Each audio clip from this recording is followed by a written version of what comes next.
Olá, meu nome é Lorena, sou mãe da Esther e agora eu estou indo buscar ela na escola e nós vamos para o TEA, né, que é onde ela faz terapias às terças e quintas no período da tarde. Meu nome é Teissa, eu sou mãe do Henrico, que hoje tem 4 anos. O Henrique é autista e foi diagnosticado com 2 anos e 8 meses. Ninguém acreditou em mim, todo mundo falava que eu estava inventando, que ele não tinha nada, que toda criança tem seu tempo, inclusive o pediatra. Eu sou Cássia, mãe atípica de uma menina linda, que é a minha vida, que se chama Laura. Ela tem 4 aninhos e hoje é o nosso dia especial, é o dia da terapia que eu fico mais tempo com ela.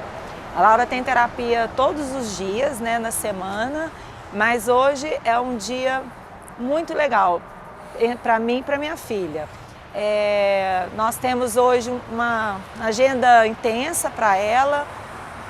Ela está na ecoterapia agora, depois ela vai para a musicoterapia e finaliza a natação, né? Então a gente tem essa agenda até meio-dia.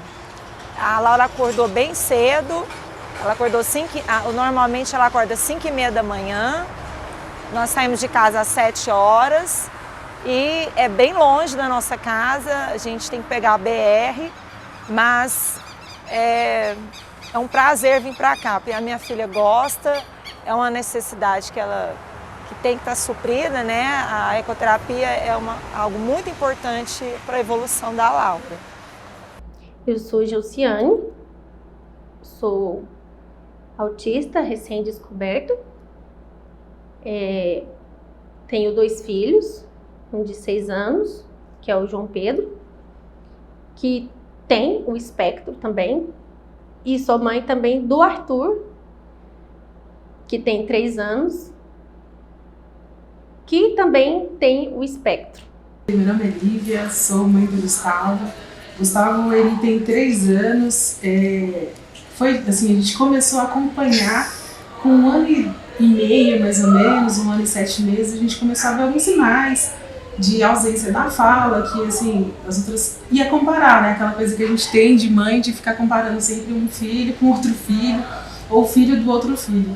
Então, assim, por sorte minha, eu tinha uma vizinha que também estava com um filho com muita dificuldade, com atraso na fala, regressão, que é o que eles têm bastante. E eu, assim, na dúvida, falei, bom, meu filho tá assim, assado, começou a não querer algumas coisas, a comer, começou com seletividade. E aí eu comentei com ela, e aquele papo de mãe sempre falando sobre o filho, foi muito interessante, porque ela me despertou assim, ó, leva no meu. Muitas questões, né, que as crianças atípicas têm, que no caso ela estranha pessoas estranhas, né, se entrar no carro principalmente. Às vezes eu vou dar carona para uma amiga ou para alguém conhecido e ela sempre dá essas crises. Ela, né, se debate muito, grita, chora muito, pede para a pessoa sair do carro. Eu tive que trancar o carro, né, por conta que ela abria literalmente a porta do carro e, né, podia acontecer um acidente, a gente trava os vidros. Então tem todas essas questões. Agora ela tranquilizou porque eu dei o celular. Normalmente eu não gosto de dar, mas quando tem essas questões que ela está muito desregulada, eu dou o celular para ela ficar mais tranquila. As crianças normais entendem quando a gente fala, a gente explica, olha, a gente vai pegar uma pessoa conhecida, então não acontece esse tipo de situação. É o que a gente sofre também, né? A gente observou primeiro um atraso de fala, né, e foi bem na época que estávamos no período da pandemia, isolados, então a gente a princípio achou que poderia ser um efeito do isolamento, mas depois encaminhamos ele para a fono e a fono encaminhou para um neuropediatra que fechou o diagnóstico nesse período. E aí quando você descobre uma criança que vai precisar de coisas a mais, né? Porque a gente sabe que toda criança precisa de muitas coisas, mas uma criança especial, ela precisa além daquilo, de tudo. E você tem que dedicar 24 horas do seu tempo. Quem tem uma criança especial em casa, não acaba ali quando ele dorme, né? É 24 horas, toda a sua casa, toda a sua vida é estruturada para dar esse apoio, né? Quando eu tive o Davi, eu já trabalho, né, em 2 locais. Eu trabalho em Brasília e trabalho aqui em Goiânia. Eu sou técnica em enfermagem. eu tive que antes de voltar a trabalhar lá em Brasília, eu fazia 40 horas, eu tive que reduzir minha carga horária. Eu não sabia ainda que ele era especial, o que era, mas eu via que ele precisava muito de mim perto, porque ele era muito apegado comigo. Então eu já reduzi minha carga horária lá, passei para 20 horas, mudei todo o meu trabalho aqui em Goiânia também, fui para um lugar onde eu pudesse ficar só 6 horas. E até hoje eu não consigo assim, sair de um emprego para ficar só com ele. Porque além de tudo isso, você ter que dedicar, você precisa de dinheiro. Porque não é só... toda criança precisa de coisas estruturadas, brinquedo, escola, natação, tudo. Mas a criança especial, ela precisa mais, né? Você precisa fazer muito mais. Hoje ele vai para a escola de manhã e eu trabalho de manhã. Aí à tarde a gente fica nessa correria, né, de ir para as terapias. Ele faz estimulação todos os dias da semana, segunda, terça, quarta, quinta, sexta. No sábado eu trabalho em Brasília, eu faço 20 horas lá, aí volto e a semana já começa tudo de novo. A gente vai lidar com a quantidade de terapias que a gente sabe que necessita, e logo que é dado o diagnóstico também já é falado quais terapias que a criança tem que fazer, recomendado em torno de 2 horas por dia ou mais, no mínimo 2 horas. Então, eu fui uma mãe que foi para a luta logo bem rápido, né? Eu não tive um período de luta igual várias outras testemunham ter. Eu já comecei logo a partir para as terapias. E a primeira questão que me pareceu difícil, que me causou dor como mãe de autista, foi estabelecer essa rotina de tempo com as terapias. Porque eu sou uma mãe que também sou profissional, né? Trabalho 8 horas por dia e logo no início eu vi que ia ser muito difícil eu conciliar os cuidados com uma criança que precisava desses cuidados mais especiais com a minha rotina que eu já vinha trazendo. Então, a maternidade atípica, ela traz para mim esse peso com o tempo, né? Essa relação com o tempo que sempre eu fico sentindo que algo está faltando, que eu precisava que meu dia tivesse mais horas. E na rua também eu tinha muita dificuldade com as pessoas, porque ele corria e ia abraçar as pessoas, tipo assim, não conhecia as pessoas, já corria abraçando as pessoas e começava a fazer assim na barriga das pessoas. E bem numa pandemia também, aí as pessoas ficavam, nossa, esse menino aqui, aí me empurrava ele, aí falava que eu não dava educação pro menino, e aquelas coisas, e ele sem noção, aí ia nos lugares, ele nunca andou com a mão dada, né, era sempre correndo, e eu sempre gritando, e eu sempre fui uma louca, né, uma mãe louca, e era o tempo todo, João Pedro, correndo assim, gritando. Aí o povo achava que eu não sabia da educação para ele. Foi uma gravidez tranquila, minha filha foi um momento maravilhoso da minha vida, único, né? Ela era para nascer com 40 semanas, mas nasceu com 38 semanas porque meu líquido amniótico diminuiu. Foi maravilhoso. A Laura teve... No início da gravidez, né, eu tive um pequeno sangramento, mas foi tudo medicado e eu consegui segurar a gravidez e foi tranquila. Ela nasceu saudável,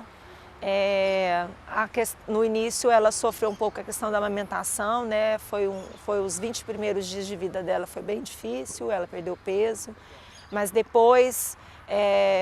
com orientação do pediatra, isso tudo foi resolvido, a Laura ganhou peso, ficou uma menina, um bebê lindo, bem saudável, alimentava bem, estava dentro do desenvolvimento esperado, né, de um bebê. Eu trabalhava também na época, né, mas assim, acabei parando de trabalhar. Eu acredito que a nós, mães, a gente parece que foi separado mesmo. São escolhas e a gente preferiu escolher ele no momento, optou por ele. que é o que nós mães sempre fazemos pelos nossos filhos, né? Sempre optar por eles em primeiro lugar, em toda e qualquer instância. Eu era casada, hoje eu me separei e é mais ainda, né? Porque vem tudo pra mim, tudo sou eu que faço, tudo sou eu que acompanho, tudo sou eu que pago hoje, tudo então assim, a minha intenção era ter que sair de um emprego para poder ficar com ele, né? Ou pedir licença por interesse particular, né? Eu sou servidora pública nos dois. Só que eu não consigo fazer isso, porque se eu fizer isso, eu não tenho dinheiro para pagar comida, o essencial, porque é muita coisa. Hoje ele faz todas as atividades públicas, né? Mas já teve vezes que era tudo, porque quando você descobre o diagnóstico, você começa a fazer inscrição em tudo quanto é lugar que você sabe que tem terapia, que atende criança com autismo, só que até você ser chamado, demora muito. E aí é uma corrida contra o tempo, né? Quanto mais cedo eles começarem a estimulação, maior vai ser o aproveitamento, maior vai ser o nosso ganho e o ganho deles. E aí ele fez muita coisa particular. Terça e quinta ela tem terapia na TEA, que é lá no universitário, né? Busco ela na escola, às 13, e lá começa 1h40 e acaba às 4h40. E aí depois a gente vai para casa, nesse dia ela não tem mais terapia, então na parte da manhã ela fica na escola. Aí amanhã, sexta-feira, ela fica o dia todo na escola e 4h40 ela tem terapia na casa da minha mãe, que é a AT vai até a casa da minha mãe. E depois ela tem terapia ocupacional às 18 horas. E na segunda-feira ela tem terapia também, AT na minha mãe, e depois ela tem natação às 7, então ela fica na escola até 4h30 da tarde. E depois, aí na terça ela tem AT novamente, na quarta é o dia que ela mais tem terapia, ela nem chega aí na escola na quarta. Porque de manhã ela tem psicóloga lá no Mundo Kids, que é no setor marista. Depois ela tem a musicoterapia com o João, lá no Holanda, marista. Depois a gente chega em casa, almoça, e ela tem fisioterapia a 1h ali no Inog, que é no Parque Amazonas. Porque ela está com hipotonia muscular, então a gente está trabalhando isso nela. E depois às 4h30 ela tem AT e depois ela tem a natação às 7. Então quarta-feira ela fica com a agenda bem lotada e ela fica bem cansadinha. Eu também, né? Porque essa correria de ficar para cima e para baixo, de tira o menino do carro, põe o menino do carro, trânsito, dirige, pega sol, pega chuva, também estressa bastante. O problema maior de tudo, assim, de ter os filhos, né, dentro do espectro, é a dificuldade devido ao preconceito da sociedade. Porque a pessoa quer entender que deficiência é aquela que você vê. Quando você já bate o olho, você já vê que a criança já está fazendo assim alguns ritmos que você já nota que é uma criança diferente.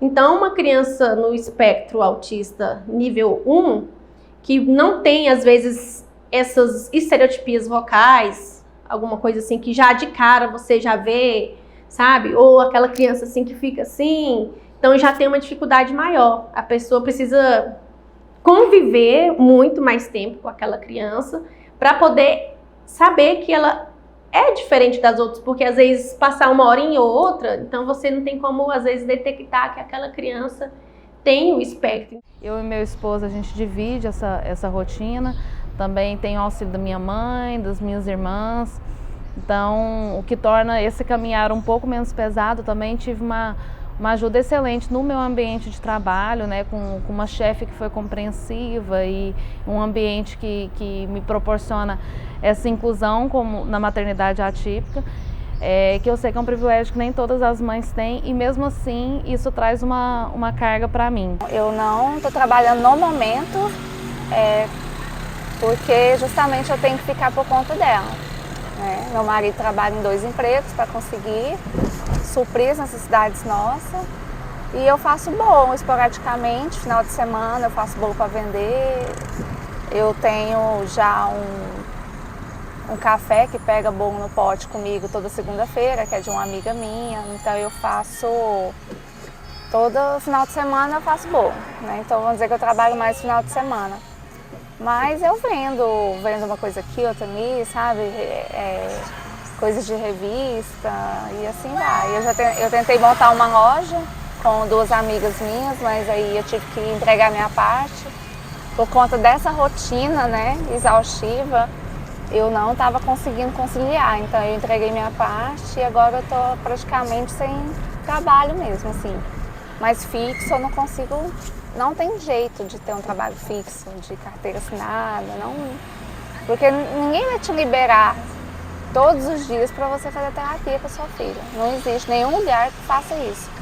Eu conheço mães que são funcionárias públicas que ainda têm essa dificuldade de sair. Imagina uma empresa privada, né? Se ela vai te dar esse momento. Então, assim, por enquanto eu faço tudo por ela mesmo. Eu fico só por conta dela, da casa, né? Mas eu fico mais ali na minha mãe, que é onde a gente saiu, é onde a minha mãe mora, né? A minha casa mesmo é na Chácara São Pedro. Então eu saio cedo e volto para casa só à noite. Eu quase não fico na minha casa, porque a minha rede de apoio é ali, né? Ela busca lá na escola para mim e a terapia dela ali, então acaba que a gente tem que ficar ali, porque a natação dela é ali próximo. Então, minha casa mesmo, eu vou mais final de semana e só chego à noite. E a empatia e a inclusão é só no papel, porque não existe inclusão e nem empatia. E a dificuldade na questão da vida profissional é conciliar as terapias com o trabalho. Eu, por exemplo, trabalhei muitos anos, né, em hospital, não tinha filhos. Mas aí agora eu tenho filhos, como que eu vou voltar para a vida profissional? Eu tenho que sair, eu tenho 2 filhos. 2 filhos. Então, tipo assim, como que eu vou... Às vezes o horário de um é de manhã e o horário do outro é à tarde. Aí eu vou arrumar um emprego como? A pessoa vai me dar um emprego para mim sair a semana inteirinha?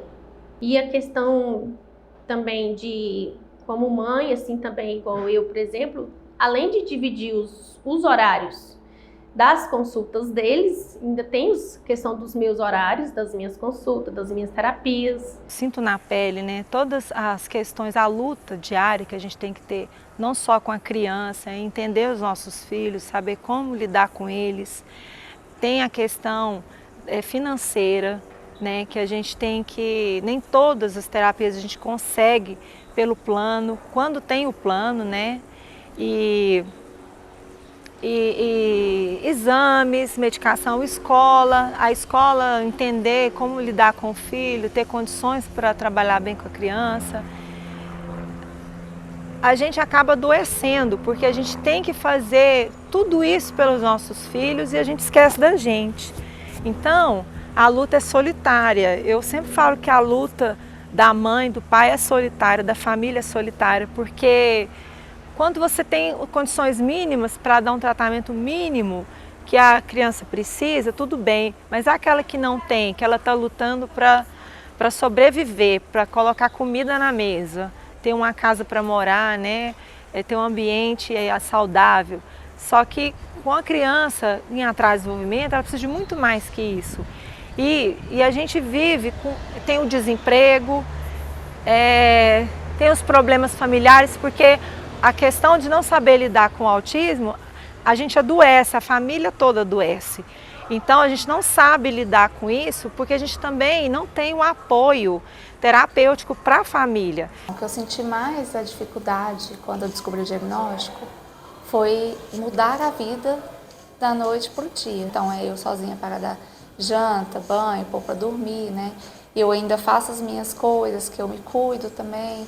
Na hora que ela está na escola, é onde eu tento, né, fazer minhas terapias também, tento fazer atividade física, eu faço academia, né, faço pilates, porque eu também tenho problema na coluna e eu tenho que fazer para não piorar. Então é onde eu consigo me organizar meus horários. Então eu mesma, assim, eu não tenho muito tempo para ficar parada, para descansar. E eu também não estou conseguindo produzir nada hoje, né, tipo bom, igual eu produzia antes, eu não consigo, porque eu não fico mais em casa. Então é onde eu estou bolando outras estratégias para ganhar dinheiro, porque por mais que meu marido me proporciona tudo, Mas a mulher ela precisa se sentir útil e ganhar seu dinheiro, né? Porque é muito, eu pelo menos, a minha vida inteira eu fui independente, se tornar dependente não é fácil. Então acaba que me ajuda muito. Se eu fosse dar um conselho para a mãe, ela tem que se cuidar, é aquele negócio. Ela tem que estar bem para ela conseguir cuidar da outra pessoa, senão você não cuida nem do outro direito. O sofrimento é tão grande, a frustração de não conseguir ajudar, que às vezes o caminho é se afastar do problema. Aquele que fica, ele tem que ser muito forte. E é muita gente que fica nessa luta solitária. E a gente precisa de políticas públicas para ajudar essas crianças ao longo da vida delas, para elas serem felizes e elas encontrarem um lugar na sociedade, elas conseguirem se enquadrar na sociedade. Porque o nosso medo, a nossa angústia é pensar que os anos estão passando e nossos filhos, como vai estar o mundo para eles, como é que o mundo vai receber eles? Eles vão ser felizes nesse mundo? Então, quanto tempo a gente tem para ficar do lado deles e na nossa falta, como é que vai ser a vida do nosso filho? Isso é um medo que a gente tem todos os dias. Sem eu, como é que vai ficar meu filho, como é que vai ficar minha filha? Não tem política pública, uma assistência social, uma escola apropriada. Eu não digo segregar a criança de jeito nenhum, mas ter oportunidade da criança receber um tratamento dentro da escola e ter uma equipe para treinar os monitores da escola, que a escola tem para oferecer, né? Porque a equipe escolar, ela quer fazer o melhor, mas precisa de treinamento. E muitas vezes, igual o caso da minha filha, ela precisa estar na escola, precisa almoçar na escola. E muitas vezes a gente vê a luta também da escola de ter dificuldades de dar uma aprendizagem adequada para a criança atípica, né? Então, isso no sentido geral também, né? As escolas públicas também, eu sou professora de escola pública. E se você não vai buscar por conta própria um curso para crianças atípicas, se você não tem uma experiência, igual no meu caso agora que eu tenho minha criança autista dentro de casa, você não vai saber lidar com essa criança que chega na escola. Então, o caminho é tão grande e a política pública está tão devagar ainda nessas questões, a fila de espera é grande, a família está desassistida, junto com os filhos, e nesse caminho a gente vai adoecendo, né? Eu sou uma pessoa que, a minha felicidade, eu recebi o resultado, sou mãe, estou grávida, alegria, a gente tem sonhos, expectativas, se você tem se você cria uma trajetória que você quer traçar, e aí, então você tem aquela fase linda da maternidade, aí quando vem o diagnóstico, quando vem as dificuldades, tudo cai por terra. Então você não é mais eu não sou mais aquela pessoa de antes, eu não sou aquela mulher de antes. Eu acho que essa questão do autismo é ainda muito abafada, não é falado, devia ser um pouco mais divulgado, sabe? Para ver se as pessoas têm um pouco mais de empatia. Elas, às vezes, faz de conta que não sabem. Igual tem pessoas da minha família que leva isso como o autismo como tipo falta de peia, que se der mais uma correção mais dura, a criança vai se consertar, porque só as terapias não vai fazer milagre. Aí quando você tem uma atitude mais drástica, um exemplo, por falta de informação também, né? Às vezes menino briga, assim, às vezes a gente vai indo, enlouquece. Eu peguei uma vez, coloquei o menino pra fora de casa e fechei o portãozinho. Vai embora! Vocês só sabem brigar, agora eu vou ficar só com um. Tipo assim, eu não imaginei que eu podia estar causando também um transtorno naquela criança, do abandono e tal, sabe? Então, assim, tem hora que a gente fica, assim, no extremo e a família, às vezes, em vez de acolher, porque hoje todo mundo tem seus compromissos, é muito corrido, eu entendo, né? Mas assim, quando as pessoas realmente querem ajudar, quando você quer, você ajuda. Quando você não quer, você só critica. A expectativa de futuro para a Esther é que ela vá conseguir sim ter uma vida normal, independente. Ela vai conseguir sim estudar, ela vai fazer o que ela quiser. Se ela quiser fazer música, teatro, se ela quiser fazer medicina, ela vai fazer o que ela quiser.